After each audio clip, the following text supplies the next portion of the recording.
Around 13 million years ago, in the area we now call southwestern China, an enormous geological event was set in motion that would forever change our world. The tectonic plates beneath present-day India and Asia smashed together violently, setting off a series of events that lifted the Earth's crust thousands of feet upward, creating the landscape we now know as Tibet, the famed rooftop of the world, a place where imagination and reality intertwine. Tibet covers a vast territory of about 965,000 square miles in the center of Central Asia, bordered by India, Nepal, Bhutan, and Myanmar. At roughly 16,000 feet above the ocean, where breathing already becomes hard, mountains rise as if aiming for the heavens, and endless flatlands make us question whether we are still on our own planet. Here in one of the most remote corners of the globe, wildlife endures a never-ending fight to stay alive. From the mighty Tibetan yak to the friendly pika species, they all share an almost untouched ecosystem that holds countless mysteries we are about to uncover. Welcome to Tibet, the highest spot on Earth. This immense plain that nearly brushes the sky is home to roughly 800 animal types and more than 5,000 plant varieties that brave the altitude and have made the roof of the world their snug neighborhood. This is a one-of-a-kind setting and represents an ongoing test for life. Though local tribes call this region Kakan, or Land of Snows, the reality is that Tibet enjoys a mostly arid climate for the greater part of the year, with very little rain overall. The usual temperatures in this isolated part of the globe are below freezing. In winter, the mercury can plunge to -4 degrees Fahrenheit, with large swings between daytime and nighttime, and with enormous winds that sweep across the whole plateau, reminding us that we stand at the planet's peak. During the summer months, the temperature climbs a little, ranging from 48 to 75 degrees Fahrenheit, even becoming agreeable for much of the animals and plants. Most of the rain falls during this period, especially in the southern part of the plateau, while in the north, shielded by the Himalayan range, it is nearly absent. Tibet also serves as a vital source of water for Asia and the entire globe. It is no accident that this area is called the Water Tower. Tibet contains the third largest ice reserve worldwide, behind only Antarctica and the Arctic. But unlike those two, the thawing of Tibetan glaciers does not flow straight into the ocean. Instead, it feeds the headwaters of many of Asia's great rivers, including the Yellow River and the Yangtze. The size of the Tibetan plateau is enormous. If you combine the territories of Spain, Portugal, France, Germany, Italy, Switzerland, and Poland, it would still be bigger. In this place where the cold, harsh weather and great heights appear to be an impossible obstacle for life, there is one creature that is well accustomed to seeing everything from above: the Himalayan vulture. With modest yet elegant feathers and cream and black tones, the Himalayan vulture is just one illustration of how exceptional wildlife is in Tibet's heights. There, atop a cliff at more than 13,123 feet, Himalayan vultures observe the vastness of Tibet from a privileged lookout. With their distinctive look, reminiscent of the griffon vulture, with large pointed wings and a size that can stretch to a wingspan of 9.8 feet, we might imagine these birds are lying in wait, ready to seize their next victim and carry it up high to eat it. But that is far from the truth. Himalayan vultures wait calmly from above for Tibet's wildlife to place something on their dinner table. These birds are scavengers through and through, and do not waste energy trying to catch anything when they can let someone else do the work for them. Even their physical makeup reflects their feeding habits, since they have powerful beaks for tearing meat easily, but very weak talons because they have no need to hunt. Their scavenging lifestyle is also why they have a bald patch on their neck and head. Thousands of years of evolution have left this species featherless in that area, so they can clean out carcasses more conveniently. The Himalayan vulture's preferred meal is one of the plateau's iconic creatures, the yak. As soon as they spot, with their keen eyesight, that a yak has moved on to the next life, the vultures lose no time in arriving at the meal. With the distinctive clattering sound they always make when landing on a carcass, these residents of Tibet are strong believers that nothing served on a plate should go to waste, able to strip all the flesh from this large animal in just 120 minutes. Flocks of Himalayan vultures are the terror of any animal in its final days on the Tibetan plateau, for these sky guardians are simply a sign of what its unavoidable end will be. These vultures usually glide through the air in groups of 10 to 20 members, all with a ravenous hunger and ready to fill themselves. As the breeding period draws near in January, Himalayan vultures begin constructing their nests to care for their eggs. And what better location than a cliff thousands of feet high to set up what will become the family home for several months. Himalayan vultures are very cooperative when raising their young, with multiple pairs able to nest on the same cliff without any clashes arising. After about 50 days of incubation, a small chick will emerge from that thick-shelled, red-spotted egg and will remain with the family for roughly 6 months until it decides to take flight and explore Tibet's wonders on its own. While life in Tibet is untamed and many things are uncertain, the one sure thing is that the future of this young Himalayan vulture will be in the skies. However, in the broad Tibetan ecosystem, not every animal can wait for food to drop from above. Far from the cliffs where the vultures soar, on the mountain slopes, where winter temperatures can easily sink below freezing, watching carefully among the rocks, a feline waits silently to catch its prey.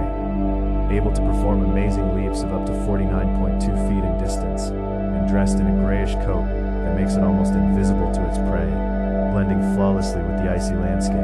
When the snow leopard stalks, escape is impossible. This magnificent feline, weighing as much as 121 pounds, can bring down prey up to 3 times its own size, meaning virtually no animal is safe from its fierce hunger. From small squirrels to wild goats, deer, marmots, or Siberian ibex, the snow leopard spreads terror across the Tibetan plateau when it goes hunting. To meet its nutritional requirements, the snow leopard must eat roughly the equal of 1 Himalayan blue sheep each week. A target that is rather hard to achieve, even for a seasoned hunter like this majestic feline. The snow leopard is the finest example of wildlife adaptation to the demanding weather conditions of Tibet.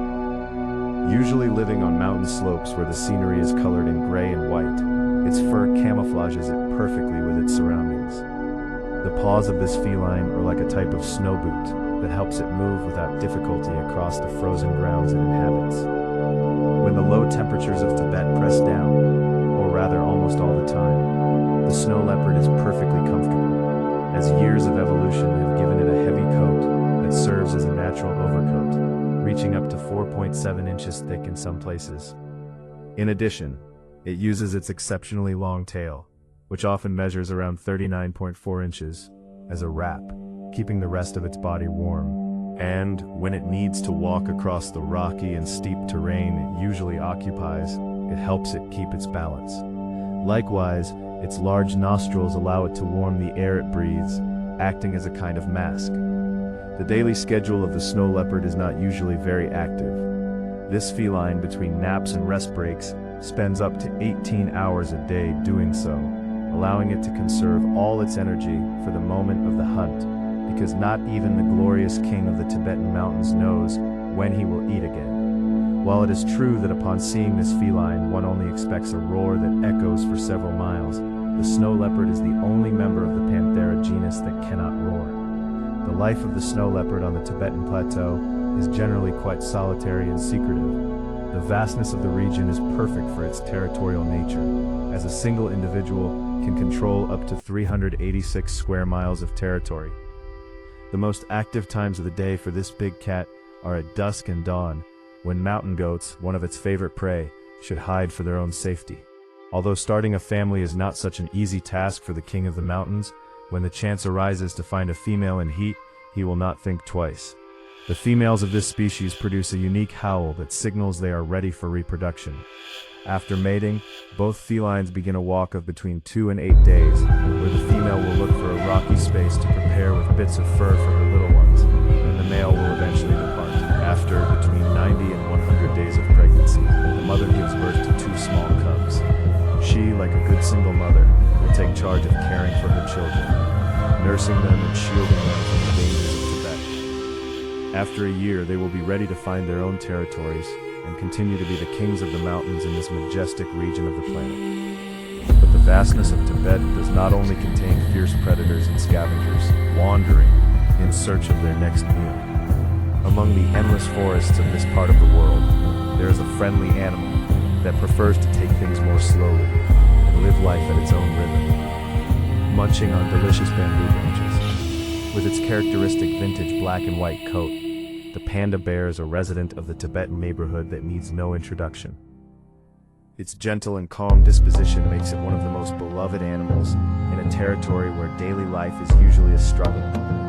The panda bear has decided to lead a much quieter life, strolling through the forest looking for tasty branches of its favorite food, bamboo.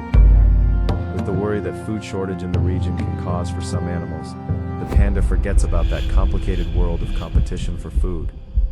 Since its digestive system has become specialized in digesting the fibers of this plant. While it is true that the panda's digestive system is similar to that of carnivores, it has chosen to become a vegetarian, although occasionally if a small rodent crosses its path, it will not hesitate to eat it as a snack. The low nutritional value of bamboo means that this adorable black and white bear must spend a large part of its day eating branches. Approximately 14 hours of its daily routine are devoted just to eating, consuming nearly 88 pounds of bamboo each day. The abundance of bamboo in the Tibetan forests means that these gentle giants do not need to hibernate, as they have a food supply available all year round. Thus, while the Tibetan brown bear, a close relative and also a resident of this region, worries about storing fat reserves for winter, the panda continues with its quiet daily routine, even when the snow falls. The panda's peaceful character and appearance should not deceive us. This tenant of Tibet is a true survivor that adjusts to environmental conditions in a setting where temperatures are harsh. The panda has a coat that acts as a natural shelter to endure those days when the thermometer drops below 14 degrees Fahrenheit on a plateau. Similarly, its body fat helps it retain the heat it produces for longer, preventing hypothermia in one of the harshest winters on Earth. Although due to their imposing size, which can reach up to 331 pounds, pandas might seem unagile and clumsy. The truth is that they are excellent tree climbers, a skill they learn from a young age in order to protect themselves from potential predators, as well as to mark their territory from above. The life of the panda is generally solitary, and each adult has its territory well defined, so that there are no issues with other companions of its species. This harmony among neighbors of the Tibetan forest is broken when the mating season arrives in spring, during which up to 5 males can compete for a single female. Here, pandas put aside all that reputation for pacifism and tenderness to earn the right to mate with a female, who, as a curious fact, has traveled long distances to find her suitor. Only the strongest panda will be the one able to extend its lineage and bring descendants that will continue the relaxed lifestyle of these generally peaceful vegetarians, while male pandas fight a pitched battle to see who manages to keep the coveted female right there in the vastness of the plateau's forest. There is another species that organizes itself into a very complex hierarchical society, Tibetan macaques. These forest dwellers are another of the wonders of nature that Tibet gifts us. Living up to the difficult living conditions they must face, Tibetan macaques are the largest monkeys in all of Asia. Males of the species can weigh up to 44 pounds and measure up to 23.6 inches. Another of their most striking features, as well as useful when winter knocks on the door, is their beautiful fur being dense and long to protect them from low temperatures. The fur color of the Tibetan macaque speaks volumes about its age. Monkeys that have already entered adulthood after 2 years exhibit a dark brown coat, almost becoming black on their heads, arms, backs, and legs, while their faces and bellies have lighter shades of gray. The offspring of Tibetan macaques, on the other hand, have a much lighter coat. Unlike the panda, which has a diet practically based on a single food like bamboo, Tibetan macaques take having a balanced diet very seriously, as they eat up to 100 species of vegetables. Due to their large size and complex environment, macaques have developed a wonderful habit, never saying no to the gifts given to them by Tibetan culture. These giants among the stems, flowers, shoots, bark, and even insects. When the lean times arrive in Tibet, which is usually in winter for macaques, they adapt their appetite to whatever they find in nature. Here the options are slightly more austere, such as seeds, fats, and starchy nuts. At the end of foraging time, macaques check their storage bag, which is nothing more than their cheeks, for what's for dinner. while the snow leopard is a solitary and territorial animal, and the panda has conflicts with members of its species. Tibetan macaques believe that when it comes to family, the bigger the better. These monkeys live in a fairly complex hierarchical society, ruled by an alpha male who is the largest and strongest. The fate of the other members of the group depends on their music, sex. Young males upon reaching adolescence will have the doors open to leave the group and seek their own territory, as the leader wants no competition. In the case of females, they will spend their whole lives in the group they are born into, provided of course they are willing to please the alpha. As in any hierarchical society, the alpha male is the one with access to the best females, as well as the most appetizing food. Life in Tibet seems not to be so bad for this imposing animal, in a privileged position in one of the most secluded forests on Earth. But the alpha's reign will not last forever. As time passes and the years begin to take their toll, the alpha is constantly challenged by other males who want his coveted position. With a weakened alpha and increasingly younger and stronger contenders, the change of power is more than guaranteed.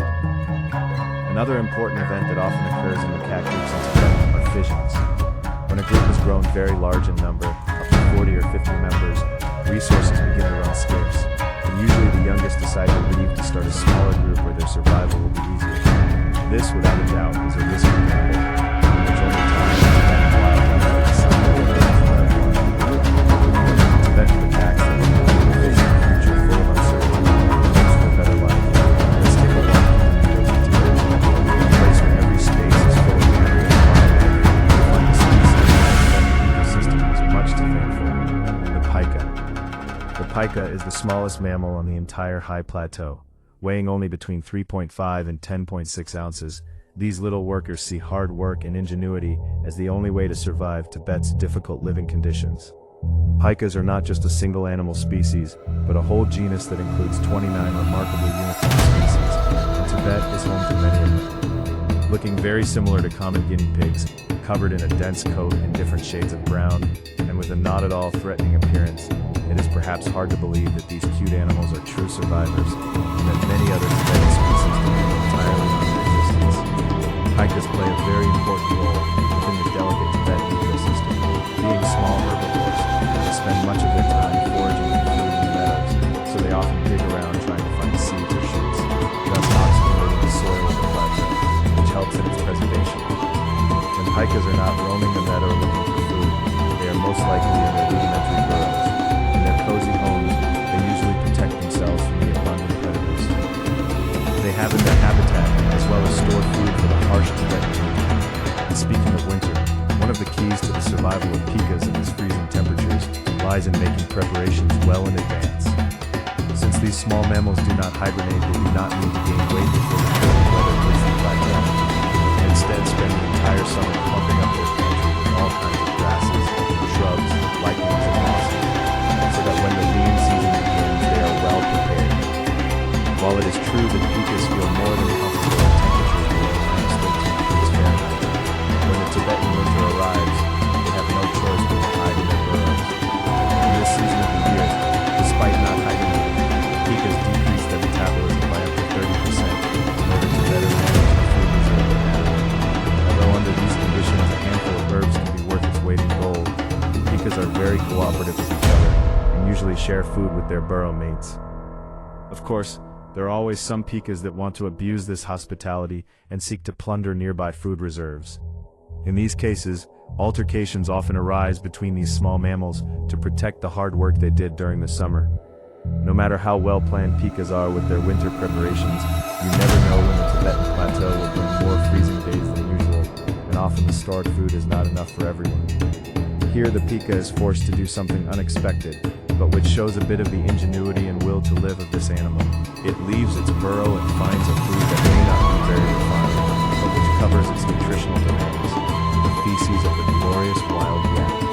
With all the meadow vegetation swept away, and the stomach growling louder than ever, pikas do what they have to do to survive and sustain themselves until the Tibetan ecosystem gifts them a new sunny dawn, although they are most likely not at all happy about it. Pikas occupy a crucial place in the Tibetan food chain.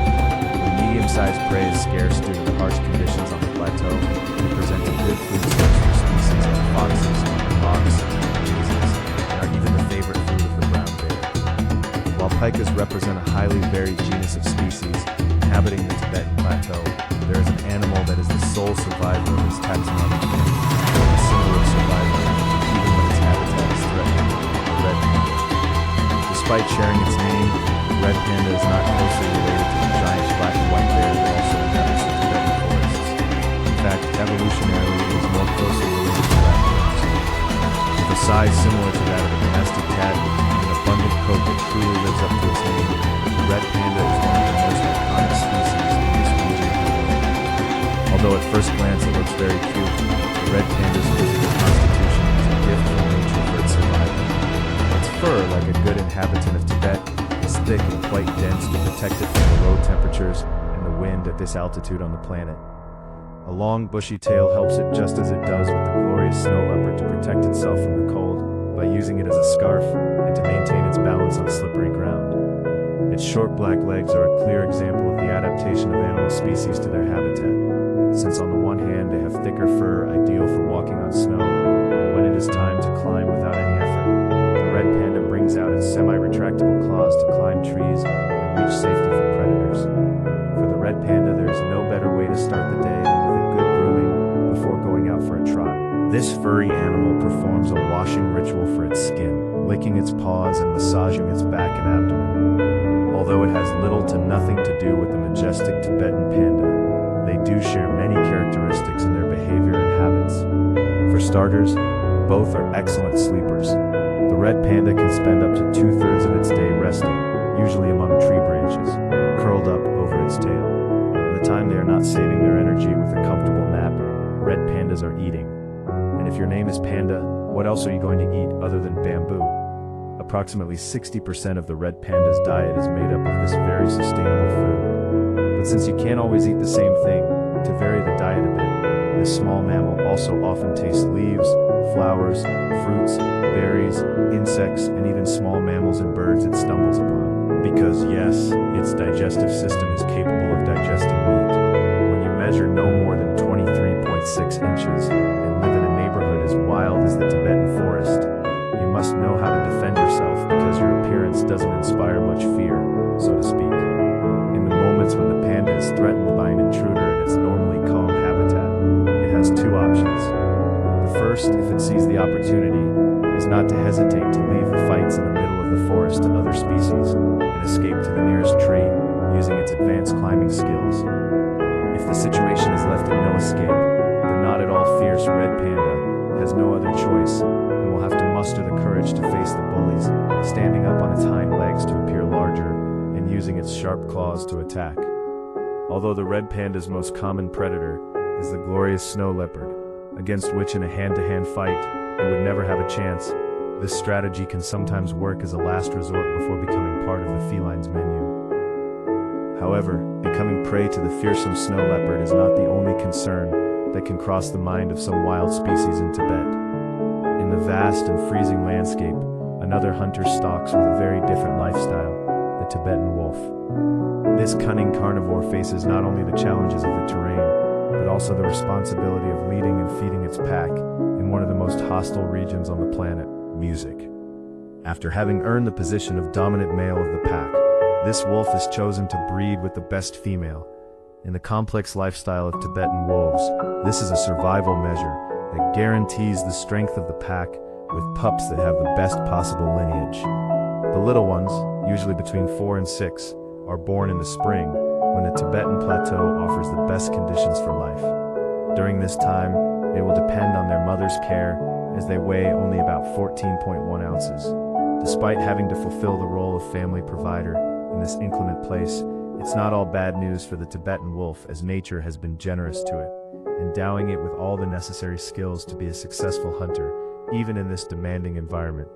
With a weight that can reach up to 70.5 pounds and a size of up to 5.4 feet, the Tibetan wolf is a predator perhaps not as imposing as the snow leopard, but just as efficient. The key to the Tibetan wolf's hunting success is its stealth ability. With a coat that varies by season between white, brown, yellow, and black, the Tibetan wolf hides perfectly among the vegetation while stalking its prey. When the prey discovers it, it is almost always too late, as the Tibetan wolf can reach speeds of up to 24.8 miles per hour. Most of its prey, in comparison, move in slow motion, trying not to be the dish that the Tibetan wolf will bring to its beautiful family. The diet of these very close relatives of Himalayan wolves is quite varied and is made up of whatever Tibetan wildlife puts within reach of their bite. The most frequent prey of this canine are deer and other large mammals such as Himalayan blue sheep, which already have enough problems being in the crosshairs of the snow leopard. Of course, when the hunting target is more challenging, there is always the card of hunting in a pack. The coordinated work of several wolves ensures there is something to put in their stomachs, and with an individual eating up to 19.8 pounds of meat in a single meal, there is no time to slack off. But the conditions in Tibet mean that sometimes these wolves are not very picky with their menu. For those difficult days when life on the steppe gets increasingly harder, smaller prey like marmots, hares, ground squirrels, and mice are not to be scoffed at all and represent a good food source. Having a large family to maintain is enough motivation for the Tibetan wolf to hunt both day and night. When the peak hours of activity on the steppe don't yield good results, there's always the night shift, where with the moon as its companion and its highly advanced senses of sight and hearing, the chances of success are high. Meanwhile, the mother wolf stays home in a comfortable den that protects the little ones from the potential dangers of the steppe. After having nursed for 3 weeks, the pups are ready to eat for the first time the meat their parents regurgitate. This will give them all the necessary nutrients to grow healthy and strong, in an environment where there is no room for the weak. Little by little, the young ones will join in the pack's tasks, learning from their parents and taking a more active role in the hunt. When they reach sexual maturity at approximately 2 years old, they will be ready to seek a female in a new territory and start their own family, where this entire magical cycle will restart. But the wildlife of Tibet is not only expressed in imposing and fierce creatures like the Tibetan wolf.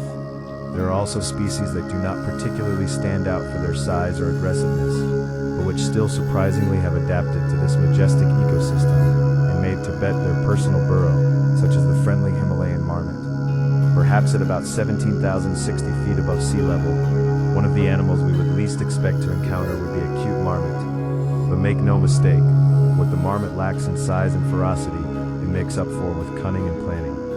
Marmots are the perfect example that surviving in Tibet does not require having large claws or horns, nor being a master of the hunt. In the middle of the alpine meadows of Tibet, on the border between the panda-dominated forests and the more freezing zones where the snow leopard is, the absolute king marmots have a more than enviable condominium of burrows. When you are a ground-dwelling rodent no more than 27.6 inches tall, living in one of the wildest places in the world, Himalayan marmots know that having a good shelter is important. They can build burrows up to 32.8 feet deep to survive the not at all friendly Tibetan winter. Considering furthermore that Himalayan marmots spend about 8 months a year hibernating inside their burrows, let's just say it is advisable to have a comfortable space to curl up and be far away from the inclement temperatures and predators that in those days of scarce food dream of having a marmot for dinner. Himalayan marmots are planners par excellence. As soon as spring arrives and the low temperatures are left behind, the countdown begins to prepare for the following winter. The goal of a Himalayan marmot is to triple its weight during the months of abundance on the Tibetan plateau. For this, they feed on a wide variety of herbs, preferring flowering plants for their higher nutritional value. For Himalayan marmots, if feeding time is limited, they won't waste it on junk food, which in this case would be old plants high in alkaloids. But given the friendly and playful appearance of these rodents, it is easy to infer that not everything can be work. Himalayan marmots also know how to have fun in their valuable time outside the burrow. Being very sociable animals, interactions between burrow neighbors happen promptly. One of the Himalayan marmot's favorite games is play fighting, where it seems that all that cuteness has been set aside, and the marmots have started a pitched battle. But there is nothing to worry about, as it is just a game. Of course, all this fun can often be suddenly interrupted because we cannot forget that we are in the middle of one of the places with the most wildlife on the planet. And the size and ferocity of marmots do not inspire much respect, so to speak. To protect themselves from the countless predators, marmots have a sophisticated alarm system. As soon as they spot a lurking predator, the sentinel will give the alert with a characteristic screech. This is the call for all members of the community to put aside their daily tasks and get to safety inside the burrow. Guard duty is usually given to the adult males of the burrow. Their role is fundamental because while they are identifying potential dangers, the rest of the community can feed without interruptions, which guarantees the burrow's survival. This Good Samaritan attitude of the adult males is just one example of how efficient and well-organized the society of Himalayan monarchs is. Another clear example of this is during rearing, where the job of keeping the young warm deep inside the burrow is shared among several adults, even if they are not related to the pups, all with the goal of ensuring the future of the species. Not far from the Himalayan monarch neighborhood, heading towards the endless plains of Tibet, we find a species with imposing antlers that is more than adapted to the typical Canadian scene of living thousands of feet above sea level, the majestic Tibetan red deer. With an abundant coat that for most of the year lives up to its name being reddish-brown, the Tibetan red deer is an animal species that only the almost pristine ecosystem of Tibet has been able to shelter. The majesty of this herbivorous species reminds us of the great biodiversity that the Tibetan Plateau harbors in its forests, mountains, moors, and plains. The appearance of the Tibetan red deer is in no way inferior to the rest of the species that inhabit this region, which is closer to the sky than any other place on the planet. With an imposing set of antlers that has nothing to envy from other horned inhabitants of the plateau, like yaks, and a blackish mane that brings to mind incredible species from the other side of the world, Tibetan red deer are a marvel of creation. Of course, as in all deer subspecies, there is a marked sexual dimorphism, with females lacking the characteristic antlers and being of a more compact size than males. These can weigh up to 507 pounds and measure 47.2 inches to their shoulders. With practically the entire immensity of Tibet at its disposal, the Tibetan red deer does not confine itself to a specific habitat. Rather, it constantly migrates to the places that offer it the best living conditions, depending on the season. When the thermometer shows more pleasant temperatures on the plateau, and the thaw causes the proliferation of swarms of flies and mosquitoes that tend to bite the Tibetan red deer, it ascends to higher terrain where, due to the abundance of the season, it will have no trouble finding food.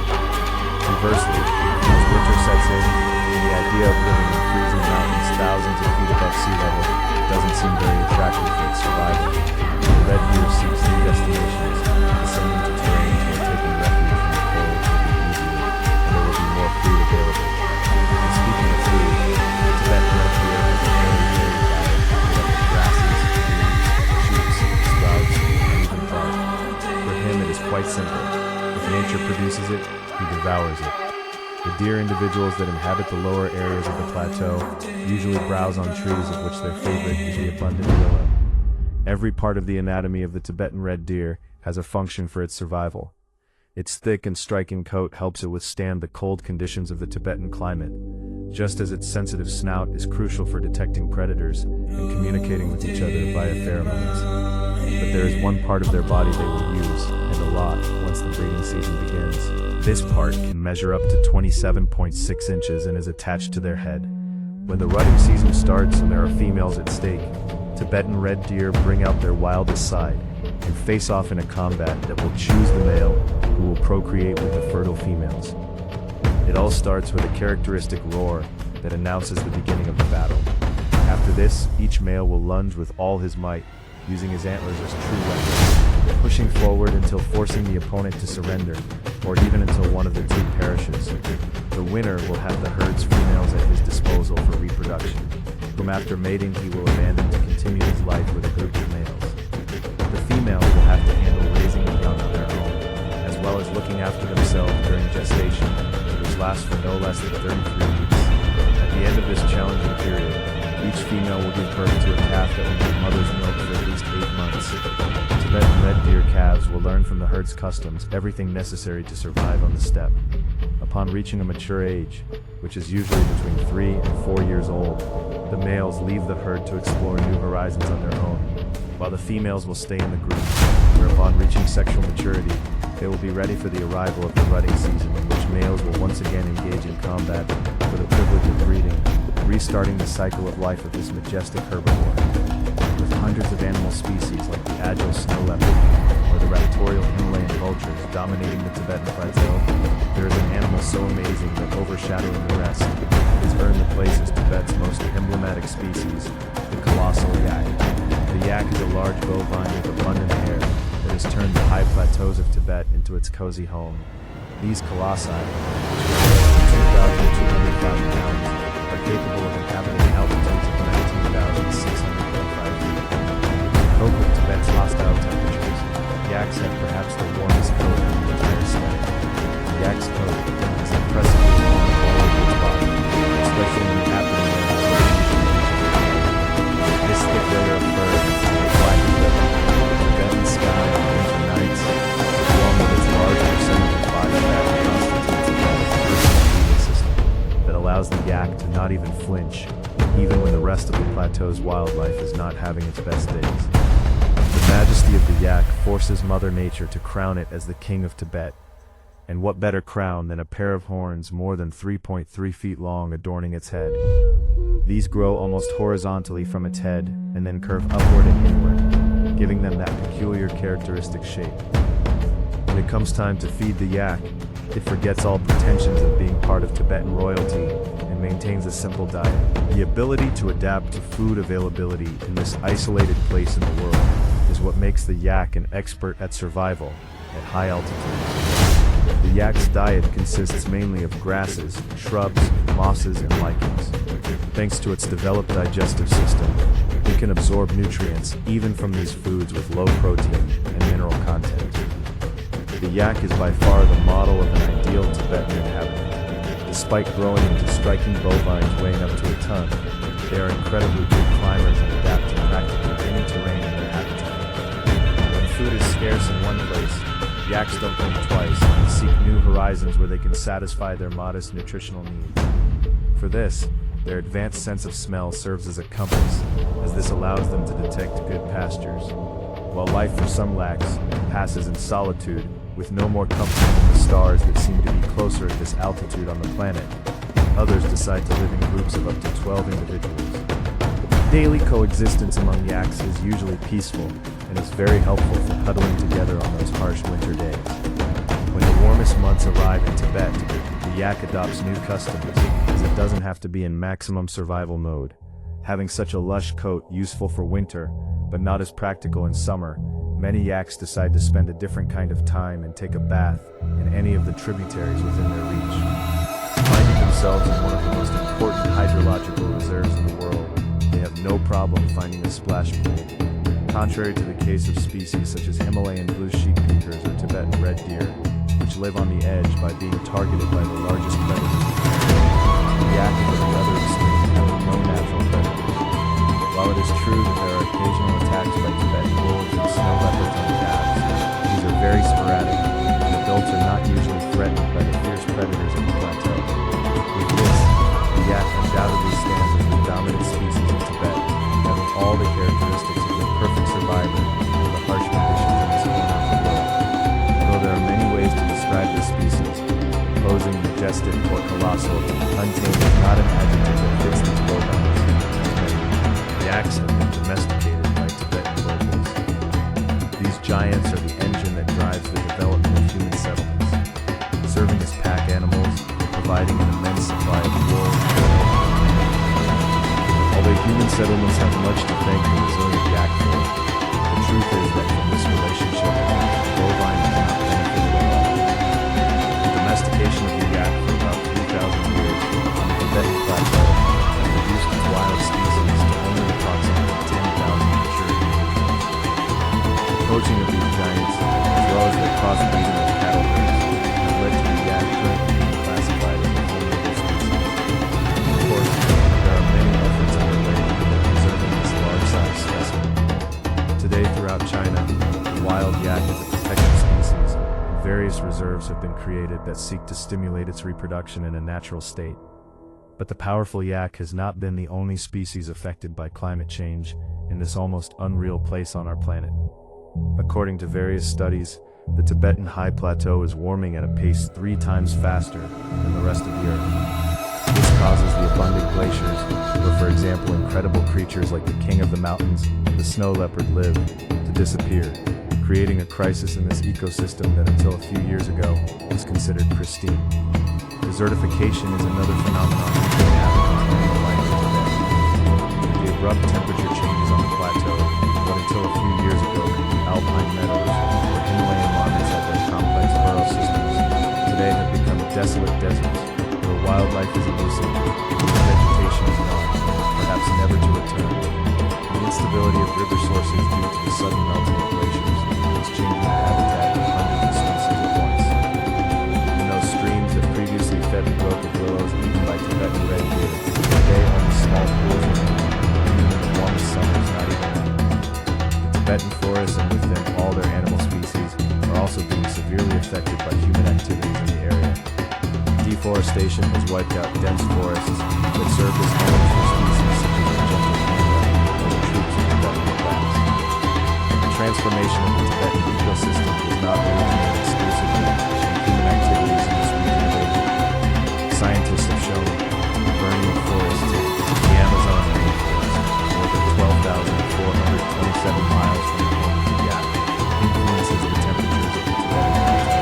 In a complex system involving atmospheric and oceanic circulation patterns, dust particles caused by the burning of vast forests in South America travel to the other side of the world, warming the atmosphere and causing the infamous greenhouse effect. This and the fluvial importance that Tibet has for the world means that its preservation ceases to be a matter exclusive to China and becomes a global concern. The good news is that currently, there are hundreds of organizations working on the preservation of this very important and biodiverse corner of our planet. While the task is challenging, the animal inhabitants of Tibet deserve a combined effort from all of us to maintain their habitat. If you enjoyed learning the animal life stories of the survivors of the roof of the world, and would like to continue learning more about the wonders of our planet's nature, don't hesitate to like this video, comment on which you can also subscribe